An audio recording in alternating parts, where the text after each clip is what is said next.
ஆசிரியர் சம்பள உயர்வு அரசுக்கு விடுக்கப்பட்டுள்ள கோரிக்கை. கடும் மனவேதனையில் மஹிந்த ராஜபக்ஷ. பயங்கர ஆயுதங்களுடன் பெண் ஒருவர் அதிரடி கைது. மட்டக்களப்பு புலனாய்வு கோப்பிலிருந்து நீக்கப்பட்ட ஈஸ்டர் தாக்குதல் தகவல்கள். சிஐடி அறிக்கையின் அதிர்ச்சி தகவல். பாடசாலை மாணவர்களுக்கு 2 இடைவேளைகள். வெளியான அதிரடி தகவல். எரிபொருளுக்கான புதிய விலை. இலங்கை வர்த்தகத்தில் உள்நுழையும் அமெரிக்கா.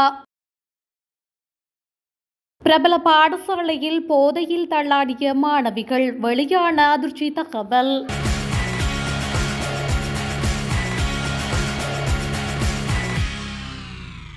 கடந்த அரசாங்கங்களின் போது அரசியல்வாதிகள் குற்றம் செய்திருந்தாலும் நீதிமன்ற தீர்ப்பு வருவதற்கு முன்பு அவர்களை குற்றவாளி என்று முத்திரை குத்துவது நியாயமில்லை என முன்னாள் ஜனாதிபதி மஹிந்த ராஜபக்ஷ தெரிவித்துள்ளார். நேற்றைய தினம் ஊடகம் ஒன்றிற்கு கருத்து வெளியிட்ட மஹிந்த இதனை குறிப்பிட்டுள்ளார். எனினும் அரசியல் ரீதியாக பழி வாங்குவது நியாயமில்லை என மஹிந்த சுட்டிக்காட்டியுள்ளார். தனது உடல்நல குறைபாடுகளை பயன்படுத்தி சிலர் தன்னை அரசியல் ரீதியாக பழி வாங்குவதாக அவர் சுட்டிக்காட்டியுள்ளார். இதுபோன்ற தவறான தகவல்கள் பொதுமக்கள் மத்தியில் வெளியிடப்படுவது வருத்தமளிப்பதாகவும் முன்னாள் ஜனாதிபதி மஹிந்த ராஜபக்ஷ மேலும் தெரிவித்துள்ளார். மட்டக்களப்பு புலனாய்வு மற்றும் பாதுகாப்பு குழுவால் பராமரிக்கப்படும் தகவல் கோப்பிலிருந்து ஈஸ்டர் தாக்குதல் தொடர்பான பல முக்கிய தகவல்கள் நீக்கப்பட்டுள்ளதாக தெரிவிக்கப்படுகின்றது. குற்றப்புலனாய்வுத் துறையால் கொழும்பு கோட்டை நீதவான் நீதிமன்றத்தில் சமர்ப்பிக்கப்பட்ட அறிக்கையில் இந்த விடயம் கூறப்பட்டுள்ளது. 2014ஆம் ஆண்டு முதல் வழங்கப்பட்ட புலனாய்வு அறிக்கைகளின் அடிப்படையில் இராணுவ புலனாய்வுத்துறை செயல்பட்டிருந்தால் ஈஸ்டர் தாக்குதல்களை தடுத்திருக்கலாம் என்றும் அறிக்கையில் கூறப்பட்டுள்ளது. பவுனதீவில் நவம்பர் 30, 2018 அன்று காவல் நிலையத்தில் கடமையில் இருந்த 2 போலீஸ் அதிகாரிகளின் கொலை செய்யப்பட்டமையானது சஹ்ரான் ஹாசிம் மற்றும் அவரது குழுவினரால் மேற்கொள்ளப்பட்டதாக இராணுவ புலனாய்வுத்துறைக்கு தகவல் கிடைத்ததாகவும் ஆனால் அவர்கள் அதை மூடி மறைத்ததாகவும் நீதவான் நீதிமன்றத்தில் சமர்ப்பிக்கப்பட்ட அறிக்கையில் தெரிவிக்கப்பட்டுள்ளது. இந்த தகவல் இலங்கை இராணுவத்தின் 3வது ஆயுத புலனாய்வு படையின் மட்டக்களப்பு புலனாய்வு மற்றும் பாதுகாப்பு குழுவிற்கு முகமது கலீல் முகமது மஸ்பியன் என்ற நசீர் என்ற தகவல் அறிந்தவரால் வழங்கப்பட்டுள்ளது.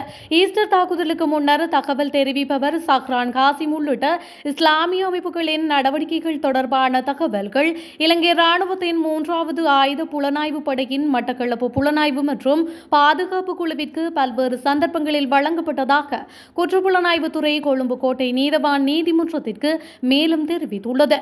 குற்றப்புலனாய்வுத்துறை நீதவான் நீதிமன்றத்திற்கு சமர்ப்பித்த அறிக்கையில் மட்டக்களப்பு புலனாய்வு மற்றும் பாதுகாப்பு குழுவின் கட்டளை அதிகாரி உட்பட புலனாய்வு அதிகாரிகள் மற்றும் புலனாய்வு உறுப்பினர்கள் அந்த தகவல்கள் குறித்து முறையான நடவடிக்கை எடுக்கவில்லை என்றும் 2014 முதல் வழங்கப்பட்ட புலனாய்வு தகவல்கள் அடங்கிய அறிக்கை தற்பொழுது அந்த குழுவால் பராமரிக்கப்படும் கோப்பில் இருந்து நீக்கப்பட்டுள்ளதாகவும் குறிப்பிடப்பட்டுள்ளது. கொழும்பில் உள்ள பிரபல்யமான பெண்கள் பாடசாலை ஒன்றில் தரம் 9 கல்வி கேட்கும் மாணவிகள் 5 பேர் போதை மாத்திரை பயன்படுத்தியமை அம்பலமாகியுள்ளது. இந்த மாணவிகளில் 2 போதை மாத்திரைகளை மட்டக்குழிய பிரதேசத்திற்கு சென்று அங்கொருவரிடம் அடிக்கடி வாங்கி பாடசாலைக்கு கொண்டு வருவதாகவும் விசாரணையின் போது தெரிய வந்தது. மேற்படி மாணவிகள் 2 குளிசைகள் பின்னர் 3 குளிசைகள் என்ற அடிப்படையில் பாடசாலையின் கழிவறைக்கு சென்று அருந்துவது தெரிய வந்துள்ளது. இது தொடர்பில் பாடசாலை அதிபர் மரதானி காவல்துறையினருக்கு தொலைபேசி அழைப்பு எடுத்து முறைப்பாடு செய்துள்ளார். பாடசாலைக்கு விரைந்த காவல்துறையினர் இம்மாணவிகள் 5 பேரையும் அழைத்து சென்று விசாரணை நடாத்தி வருகின்றமையும் குறிப்பிடத்தக்கது. பண்டாரவளையில் உள்ள ஒரு வீட்டிலிருந்து 2 கைதுப்பாக்கிகள், தோட்டாக்கள் மற்றும் 2 தடை செய்யப்பட்ட கத்திகளுடன் பெண்ணொருவர் கைது செய்யப்பட்டுள்ளார். பண்டாரவளை பிரிவு குற்றப்புலனாய்வு பிரிவினருக்கு கிடைத்த தகவல்களின் அடிப்படையில் குறித்த கைது நடவடிக்கை மேற்கொள்ளப்பட்டுள்ளது. இதன்போது அலமாரியில் மறைத்து வைக்கப்பட்டிருந்த மேற்கூறிய ஆயுதங்கள் கண்டுபிடிக்கப்பட்டன. கண்டுபிடிக்கப்பட்ட ஆயுதங்களில் 30 தோட்டாக்களுடன் கூடிய 2 வெளிநாட்டு தயாரிப்பு கைத்துப்பாக்கிகள், ஒரு துப்பாக்கி உரை, ஒரு மேகசின் மற்றும் 2 தடை செய்யப்பட்ட கத்திகள் ஆகியவை அடங்கும் என காவல்துறையினர் தெரிவித்துள்ளனர். இந்த நிலையில் இது தொடர்பான மேலதிக விசாரணைகளை காவல்துறையினர் மேற்கொண்டு வருகின்றமையும் குறிப்பிடத்தக்கது. ஜனாதிபதி அனுருகுமார திசாநாயக்கவிற்கு பாரியளவு பாதுகாப்பு வழங்கப்பட வேண்டும் என விவசாய அமைச்சர் கே.டி. லால்காந்த தெரிவித்துள்ளார். தேவை ஏற்பட்டால் ஜனாதிபதி உலங்கு வானூர்தியிலும் பயணம் செய்ய வேண்டும் என அவர் குறிப்பிட்டுள்ளார். யார் என்ன சொன்னாலும் ஜனாதிபதிக்கு மிக பாரிய அளவிலான பாதுகாப்பு வழங்கப்பட வேண்டியது அவசியமானது என அவர் தெரிவித்துள்ளார். எனினும் ஜனாதிபதி அனுருகுமார திசாநாயக்க பாதுகாப்பு வழங்கப்படுவதனை விரும்பவில்லை எனவும் அவர் குறிப்பிட்டுள்ளார். ஜனாதிபதி குறைந்த பாதுகாப்புடன் பயணங்கள் மேற்கொள்ளக்கூடாது என்பதே தமது தனிப்பட்ட நிலைப்பாடு என லால்காந்த தெரிவித்துள்ளார். அமைச்சரான தாம் கெப்ரக வாகனத்தில் பயணிப்பதாகவும் மேலதிக செயலாளர்கள் V8 ரக வாகனங்களை பயன்படுத்தி வருவதாகவும் அவர் தெரிவித்துள்ளார். அந்த அதிகாரிகளுக்கு தற்பொழுது வெட்கம் ஏற்பட்டுள்ளது எனவும் அமைச்சர் குறிப்பிட்டுள்ளமை குறிப்பிடத்தக்கது. ஆசிரியர்களுக்கு சம்பள உயர்வு வழங்கப்பட வேண்டும் என இலங்கை சுயாதீன ஆசிரியர் சேவை சங்கம் வலியுறுத்தியுள்ளது. அரசாங்கம் பாடசாலை நேரத்தை 30 நிமிடங்கள் நீட்டிக்க நடவடிக்கை எடுத்தால் அது ஆசிரியர்களுக்கு மேலதிக கடமைகள் மற்றும் பொறுப்புகளை ஏற்படுத்தும் என்றும் சங்கம் சுட்டிக்காட்டியுள்ளது. சங்கத்தின் பொதுச் செயலாளர் சந்திமாள் விஜயரத்ன இந்த விடயத்தை தெரிவித்துள்ளார்.